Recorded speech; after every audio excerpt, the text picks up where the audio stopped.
Welcome back to this International Construction Conference. So far we've heard two fascinating sessions on technology and termination, and of course we've had a very interesting talk from our keynote speaker, Mrs. Justice O'Farrell. We move now to a more conciliatory tone. The next topic is, can't we just sort this out nicely?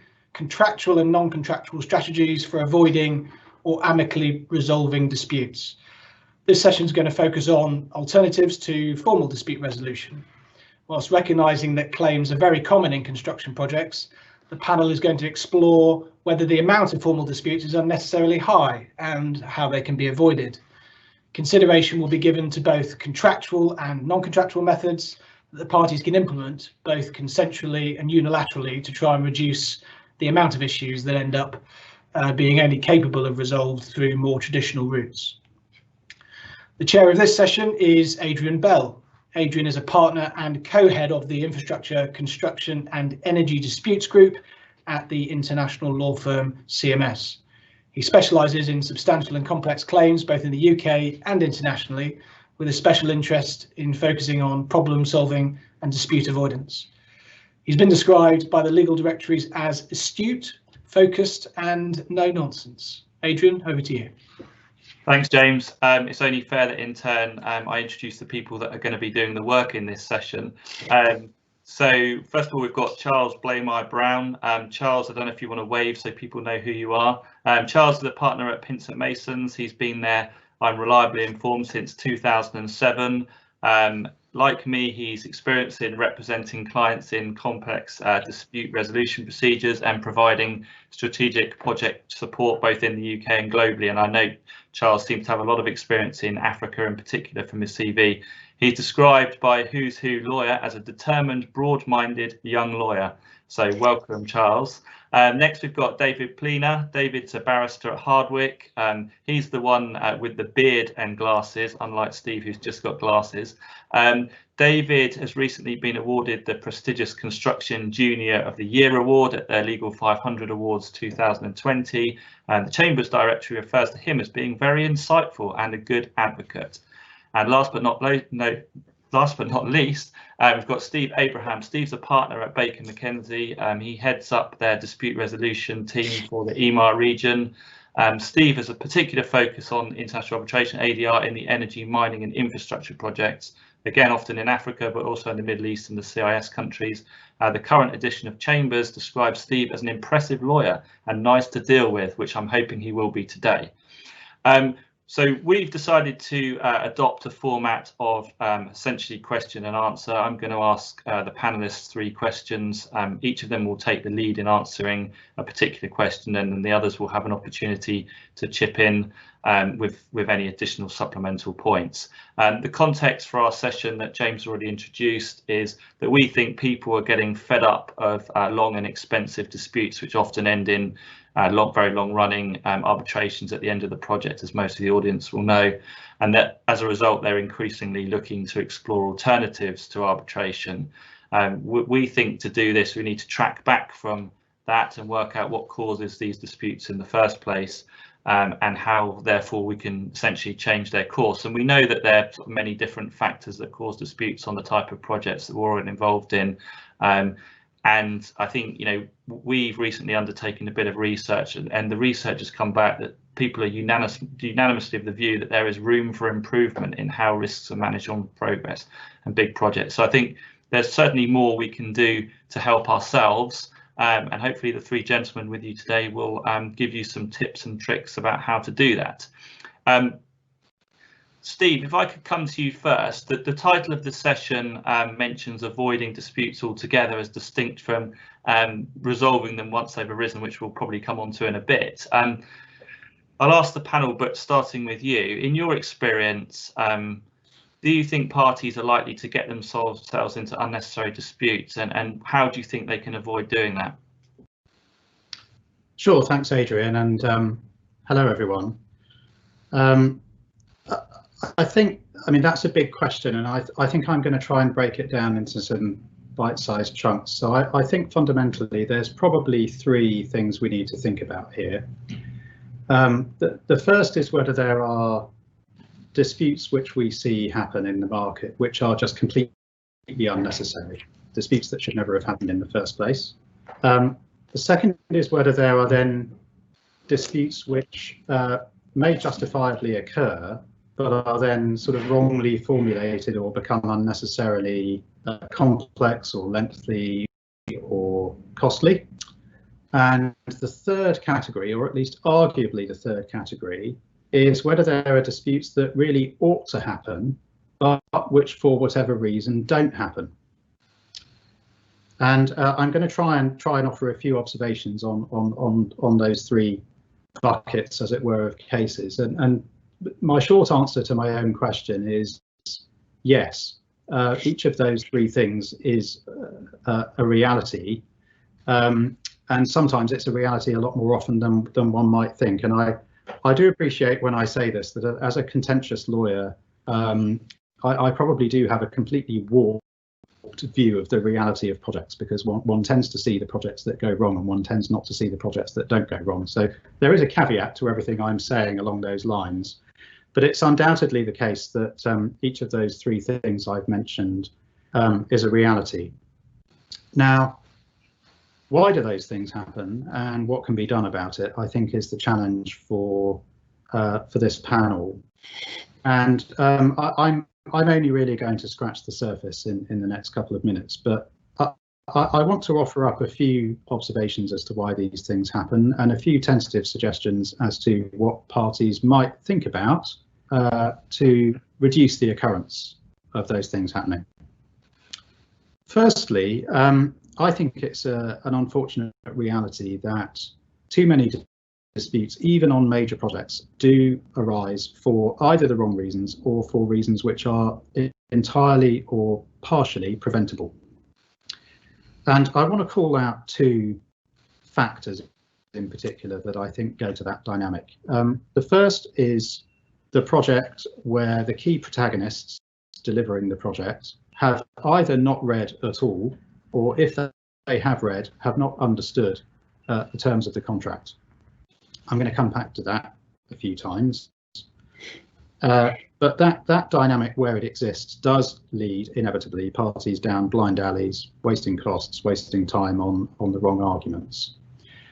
And it's a timely discussion to have. The previous panel dealing with termination remarked that their question was a timely one in view of COVID. Well, so is what I have just mentioned, because practically every project around the world at the moment is having to grapple with the impact of COVID.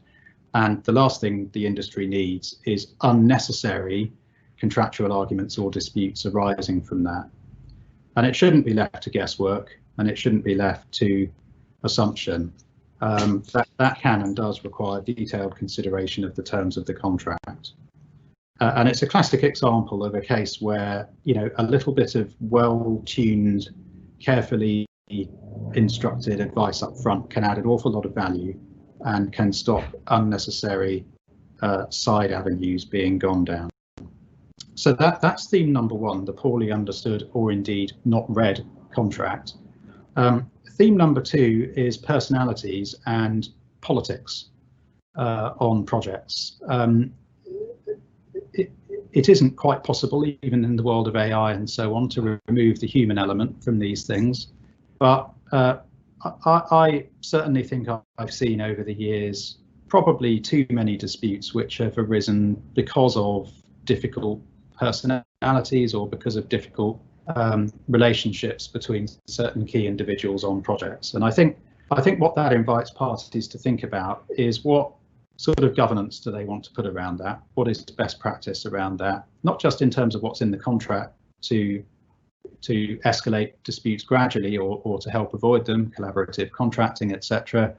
But also just what do you do practically within an organisation to try and demilitarize those types of issues? So what checks and balances do you have? Who decides when a dispute's going to happen? What sign-offs are required? What consultations are required? And so on. So those are just two examples really of where I think these types of things can go a bit wrong. And I wanted to sort of just jot down a few bullet points really as to verbal bullet points as to what we might invite people to think about. And I'm just going to call them out very briefly, and then we'll see if any of them generate any discussion. So first of all, it is a good idea to read the contract. Secondly, it's a good idea to have some kind of mechanism in place that makes sure that the knowledge gained at the stage of negotiating and drafting the contract finds its way into the execution phase of a project. Where that doesn't happen, an awful lot of value can leak, and there can be a lack of understanding as to what the terms mean, why they were negotiated the way they were, why that was deemed to be a fair deal between the parties, and what the intended allocation of risk is. Or conversely, where there were deliberate fudges in the drafting, also a very important question. I think people should think about conducting periodic sort of health checks on their projects during the execution phase. That can take different shapes and forms depending on the complexity and size of the project, but that might bring in external stakeholders, external advisors to offer a critical eye on certain issues on the project to help to nip issues in the bud and to help preventable situations from learning lessons from past projects. It's a very easy trap to fall into, to think, right, that project is done, we're moving on to the next project, let's look at the future, not the past. But not learning lessons from the past can be a mistake, and it's quite frustrating to see repeating fact patterns or repeating issues come up for particular clients on disputes where that's avoidable. Think about the management of data. We had an expert panel on this earlier, but the management of, one would have said in the past, documents, but I think I'm now going to say data, inspired by the discussion earlier. But the efficient maintenance and management of data can help to keep issues in check. It can help parties to understand what's worth arguing about and what isn't, and it can help parties to make sure that the dispute is dealt with as efficiently as possible if it happens.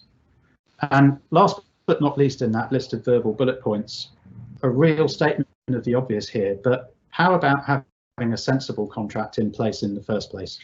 So not one that is meaningless, not one that is not properly drafted, not one that is overcomplicated, and so on. My probably least favourite dispute arbitration that I was ever involved in was one where the contract consisted of 8 different documents, all of which overlapped. There was no priority of documents clause in any of them, or at least to the extent there were priority of document clauses, they all contradicted each other. And it was drafted in 3 languages, none of which were expressed to take preference over the others, right? There was probably a reason that why the negotiation went that way, but I'd like to suggest that's not best practice. And it made even the simplest question about what the contract meant in a particular circumstance turned into some, Kafkaesque nightmare of contractual interpretation. So having a sensible contract in place in the first place that the parties stand some kind of chance of being able to implement on the ground in reality is an absolutely key aspect to all of this. I think lastly, I just want to say a couple of things about, and this might sound a bit controversial, but I want to say a couple of words about disputes that don't happen that kind of ought to happen. And I'm not trying to suggest that the industry should be more litigious than it is. I think it's probably litigious enough already.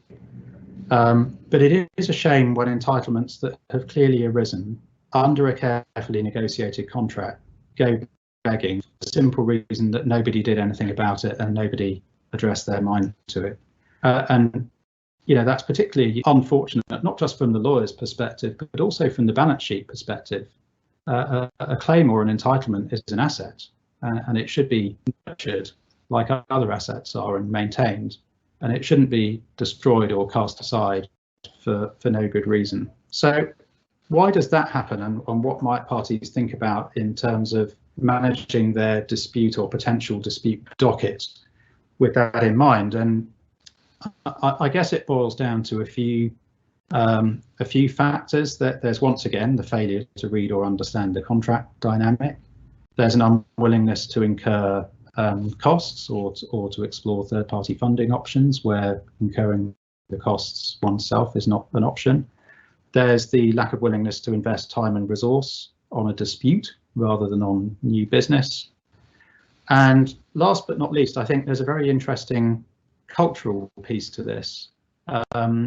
Different organisations in the industry have different appetites for disputes, and that can be based on all sorts of things. It can be based on the culture of the organisation in terms of whether it's an aggressive litigious organisation, but it can also be based on culture in the sense of where the organisation is from or where the project team are from. And one sees all sorts of interesting dynamics on cross-border projects where these things come to bear on the question of whether there should be a claim or an entitlement asserted in the first place, and whether that is then perceived to be an aggressive thing, a confrontational thing, or a contentious thing. And I just throw out for debate whether that kind of whether it's really that polar. One could take the view that if a contract has been carefully negotiated on an agreed basis with risks allocated on an agreed basis, which is decided between the parties up front to be fair, then there isn't really anything controversial, aggressive or contentious, you might say, about honouring that allocation of risk during the project, provided it's done sensibly. So I think the question you've posed in a way, Adrian, sort of invites us to think about what do we even mean by a dispute? And, you know, is there something controversial or contentious about honouring a contractual allocation of risk? And how do we grapple with those cultural as well as legal and practical issues that can arise when these types of things are under consideration? So with apologies, I've really only been able to scratch the surface of some really big issues there, but hopefully that will generate some discussion. And back to you, Adrian. Thanks, Steve. That's really helpful. Conscious a bit of time, there's probably not that much time for Charles and David to add any further thoughts on that question, but I did want to ask them both probably for a one-word answer, bearing in mind this is an international conference, and one of the things we talked about, the four of us, when we were preparing for this session. Charles and David, bearing in mind what Steve said, do you think the answer depends on where you are in the world, or do you think the points that Steve's picked up are uniform and apply basically to all of the jurisdictions where we're likely to have these type of projects? Yes, David. So I think that the point about the dissonance between what's being negotiated and what's actually happening on the ground is universal. And I think that's a challenge for lawyers and for the law. So it's a challenge for lawyers as in how, when a case comes to me, it doesn't reflect what the contract actually says. I can see what it says, but nobody's been doing it. How do I deal with that? And then it's an issue for the law, each individual jurisdiction. How do they feel about that?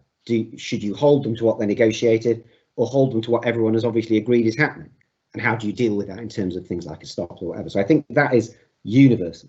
But I think Steve's absolutely right that the approach to disputes, what disputes mean and how you deal with them, can be quite culturally sensitive and dictated, or at least an influence of it. So I think that's my short answer to both of those. But not a one-word answer. I think bearing in mind David couldn't stick to the word limit, Charles, maybe we'll move on and ask you a different question, if that's okay. We've heard from Steve about how parties can try and avoid unnecessary disputes, but say that's unsuccessful and you end up in a dispute situation during the course of a live project. Do you think there are ways that the parties can act that avoids having to go off to formal dispute resolution process? You know, can they negotiate themselves during the course of the project? And if so, have you got any tips about how they could best do that? Thanks, Adrian. I was going to offer my two-word answer to your original question. It depends. But answering your follow-up question, and perhaps also picking up, I can see in the comments stream, the Q&A, that some people have been asking about amicable settlement and how you can leverage that. And so I do think it's right that often when we talk about construction disputes, the debate can shift straight away into formal methods of dispute resolution, mediation, adjudication boards, so on. But I do think it gives a bit of a distorted picture in terms of practice.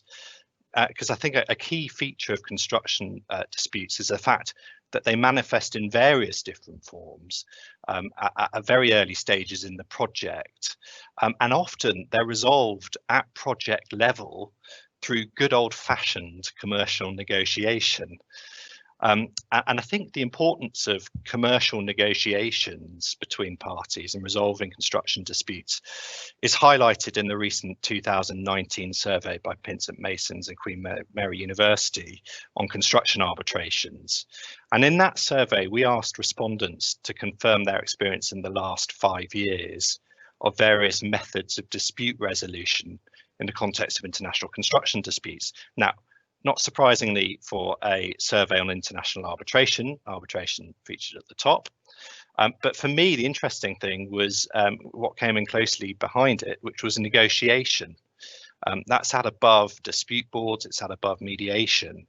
And I think in practice, negotiation does play a key and sometimes underappreciated role in resolving construction disputes. So I thought I'd spend the next 5 minutes or so shining a spotlight on some of the key issues around negotiations, where they fit into the contract dispute resolution process and how they're best concluded and recorded. And I think the first thing to say is that the concept of negotiation and the parties reaching agreement is a fundamental principle built into many of the standard form construction contracts. It's also reflected, I think, in the latest editions of these standard forms towards a focus on contract management process as a tool to avoid disputes. And we've seen this with the NEC forms of contract. We've seen this with a vengeance with the new edition of the FIDIC suite of contracts.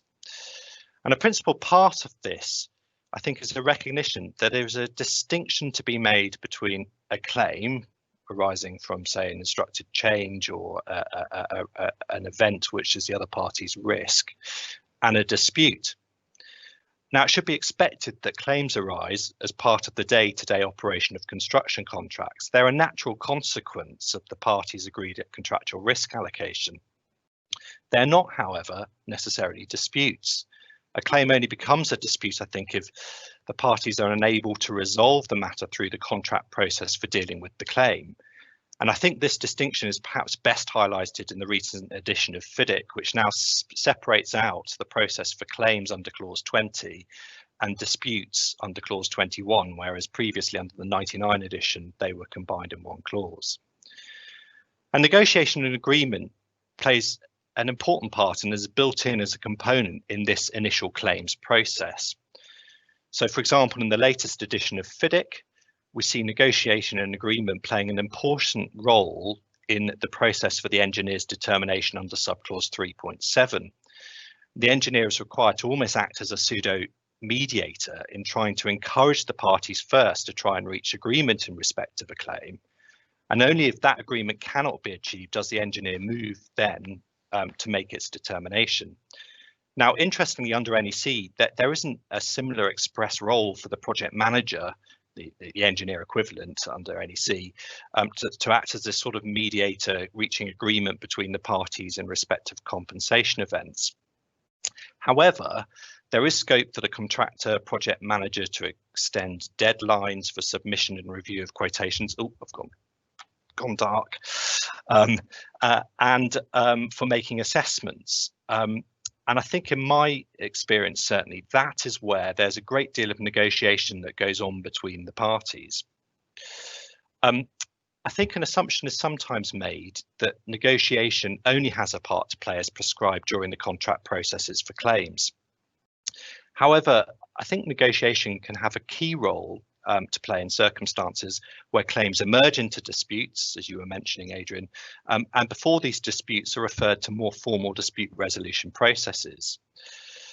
And we see this in the new edition of the NEC4 contract, which now provides an intermediate step of resolution of disputes by senior representatives before disputes are referred to more formal dispute resolution. It's taking the dispute away from site level, where the protagonists can affect resolution of those disputes, and escalating it to a more senior level. Now, FIDIC has always had a mandatory amicable settlement period, but it's at the back end, once you've gone through a dispute board process, that's disputed and before you go to arbitration. And actually, interestingly, FIDIC reduces that 56 days now to 28 days. Certainly, I think on long-term projects, we're now starting to see negotiation creep in before the process is prescribed and dispute resolution process. And particularly, I think, where we see parties struggling to keep up with the intensity of contract claims processes, they're finding themselves having to re-baseline the contract and their entitlements periodically through entering into a series of supplemental or line-in-the-sand agreements. We've certainly been involved in quite a few of these, and they're often extensively negotiated. They can be complex and take many months to agree. Also, where counterparties have a gift of future work, there may be a reluctance to engage in more formal dispute resolution processes. So the parties preferring to negotiate in order to try and reach agreement. And often, I think parties set themselves up for negotiation by preparing sort of consolidated claims documents. Now, these documents are great in terms of an armory of negotiation tools, but it's important to bear in mind that they're not often part of the prescribed process for dealing with claims and disputes, so they come with a health warning. Finally, let's say you're into negotiations, but what is the product of that negotiation? Well, ideally, parties will conclude a formal agreement, but there are a number of pitfalls, I think, in agreeing these. An all too common situation, I think, is where local law requirements around execution formalities of binding agreements are not observed. Don't just assume that a written agreement signed by representatives on site from both parties is enough. It might also be tempting, I think, to assume that a line-in-the-sand settlement agreement agreeing a contractor's entitlement, say, to claims up to a certain date and recognising that certain parts of the works have been completed is a simple agreement to record. However, I think all too often parties fail to think through the consequences on other provisions of the contract. Are you intending to settle known or unknown claims, claims for payment and or extensions of time? What about defects? While certain parts of the works may be complete, what is the position in respect of the contractual test for completion? What is the effect of the agreement on guarantees, insurances, defect liability periods? The list goes on. And all too often, I think these issues aren't thought through and have the potential actually to breed further disputes. Finally, my last common pitfall is where parties enter into negotiations, but these eventually sour and agreement is never actually eventually concluded. In the meantime, parties have failed to comply with the contractual claims processes. What happens then? Is a party now time barred from bringing its claims and having failed to comply with the claims processes while hoping to get a deal done? Well, of course, there may be waiver arguments under common law, civil law jurisdictions, maybe arguments around good faith and abusive ending of negotiations, but it's not an ideal situation to be in. So in conclusion, I think negotiation and agreement is part of the day-to-day reality of construction projects. They're powerful tools in resolving emerging disputes, but if the parties aren't clear at the outset as to the intended status and effect of their negotiations, and agreements aren't properly recorded, then I think certainly, and maybe this is I'm looking through it through a dispute lawyer's lens, they have the potential to create more disputes than they might actually resolve.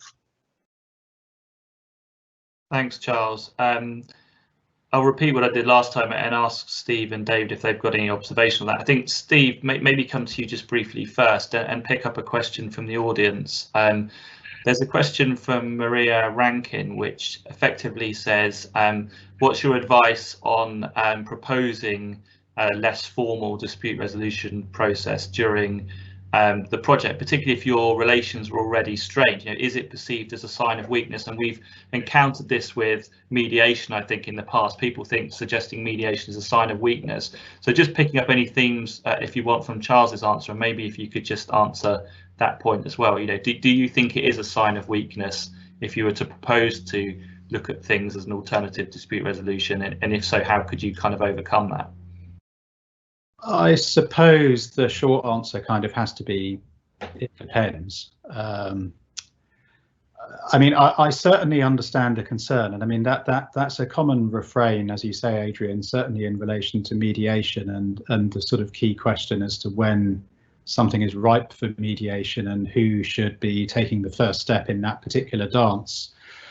I guess it's incredibly difficult to offer a kind of one-size-fits-all answer, but I think, the risk of brushing it aside, I think what I would invite people to think about is how do we combine together in some holistic thinking something that combines what the contractual and legal position is and what the true entitlement, you know, may be, combined with what's in the interests of the project. I mean, I think it's implicit in this question that we're talking about a project that is live, it's still being done, it's not complete.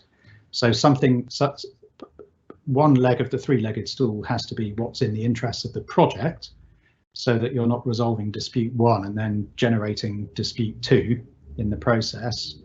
And then I think the third leg of the stool is, you know, what makes sense in terms of the relationship between the parties, both on the project and in relation to any other business they may have going on alongside it. But I do think, you know, with skilled negotiators and skilled advisors, there are certainly ways of doing these things that aren't, or shouldn't at least, be perceived as a sign of weakness. But of course, the devil is in the detail in terms of how one gets that ball rolling and how it's communicated, and also who it's communicated to. Who do you deal with in your counterparty organisation when you've got to that kind of stage? Are you doing that at project level, or are you stepping out of the project team and looking for another avenue whereby the parties can discuss those issues? I think all of those things have to be considered.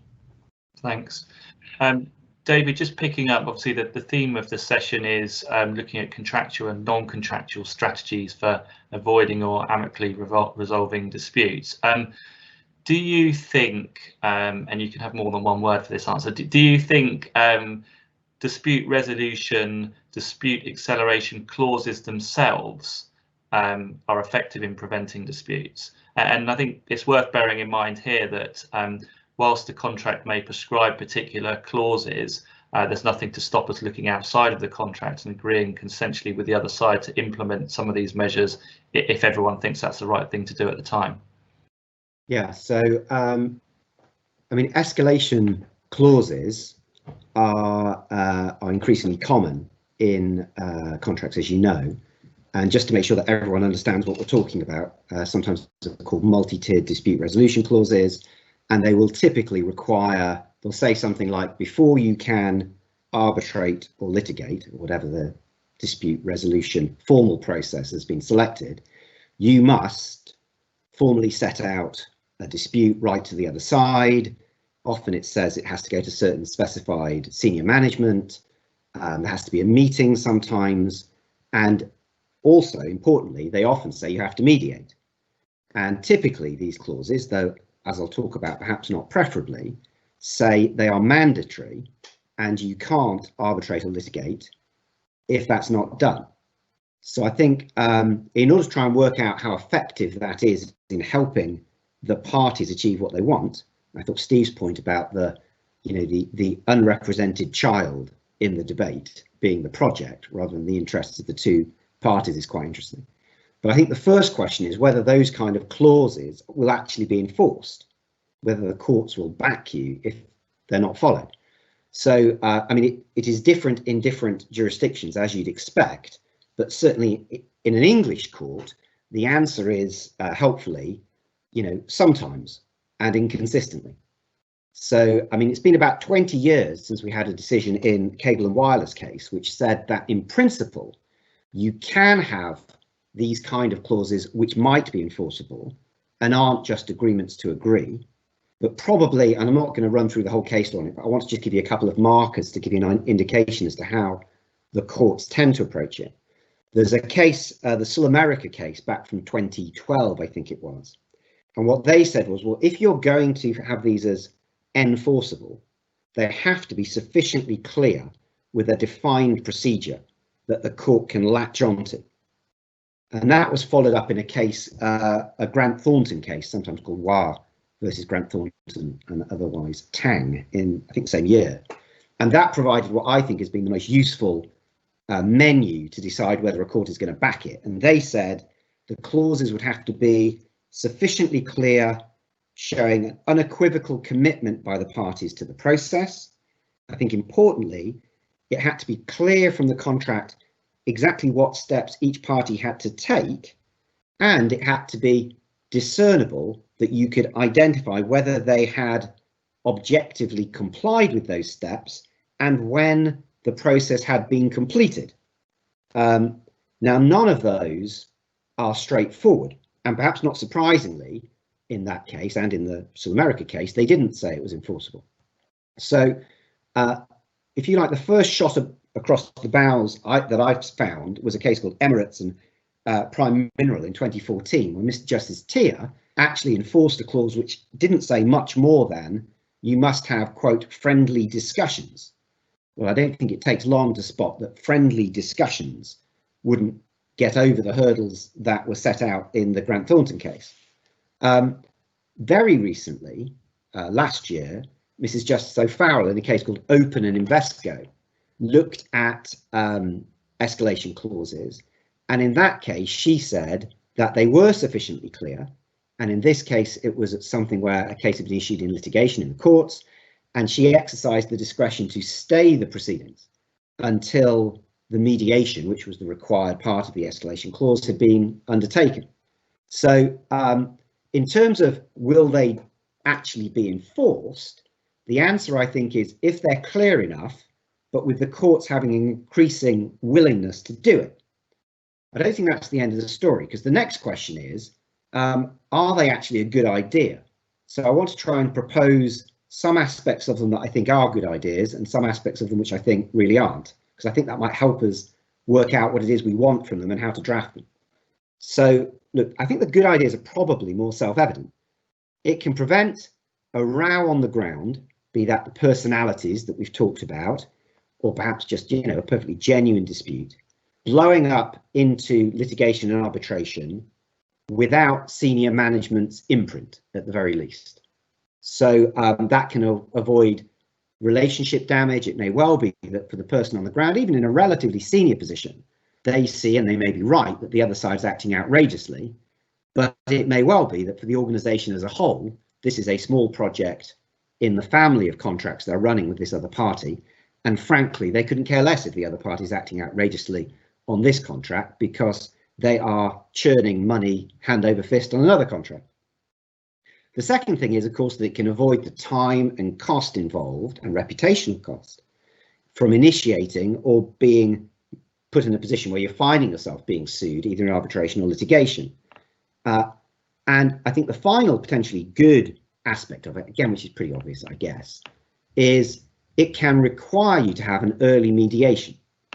And of course, a successful early mediation is potentially a win-win for everyone. It can avoid all the time and costs of having to get all the documents together, getting your experts involved and all those distractions, and is obviously, I think, something to aspire to. So why isn't that necessarily a good idea? And I think there's a few points, not many. Firstly, you might ask yourself, if it's clear that it's not mandatory, or at least you can't be sure if it will be enforced, is there any point having it in the contract? If it's not mandatory, the other side can just ignore it. And if neither of you can be sure whether it's mandatory, you're just setting up an ancillary fight in court about whether it's enforceable. And the whole point was trying to avoid going into court. So that's a problem. There's a second problem, which is what I've come across, which is where you've got all these steps that you've got to take before, let's say, arbitration. But let's imagine your lawyers have become involved on the cusp of limitation. It's not clear how you're meant to deal with that. Can you just serve the notice to refer to arbitration, which might then be in breach of the contract terms? What's the status of that? How does that work with limitation periods? I think a third point is that early mediations can be brilliant, but not necessarily. I think Steve talked about finding the moment when a mediation is ripe for the picking. And I think that's a very apt way of looking at it. It may well be great to try and negotiate it before you've got the documents or got expert input or QS advice. but they may well all be reasons why the other side will never take your claim seriously, or why, if you're receiving the claim, you can't assess it properly. And requiring you to go through a mediation at that point might be the last thing you want to do. And I think that ties into the final concern I have with it, that these clauses are often not very flexible. They might work very well for one kind of dispute, one scale of dispute, but might be completely unrealistic in terms of time scale for a larger dispute or a more significant one. And it might be that you can vary these clauses on site and agree to change them, but that does start to trespass into those debates that have been happening in the courts about no oral modification clauses. So if the parties have agreed at the start that this is how we're going to resolve any dispute, you've then got to be careful about any variation that you make of that. Now, it's possible, but in truth, if you are so amicably involved that you can agree on how you're going to agree or disagree, you probably don't need the lawyers to get involved. You're probably going to be okay. So David, I'm sorry to interrupt, but the conference clock marches on, and I'm going to have to draw you to a close, if I may. Adrian, Stephen, David and Charles, thank you very much for those extremely useful insights in how to avoid disputes. We're all very grateful.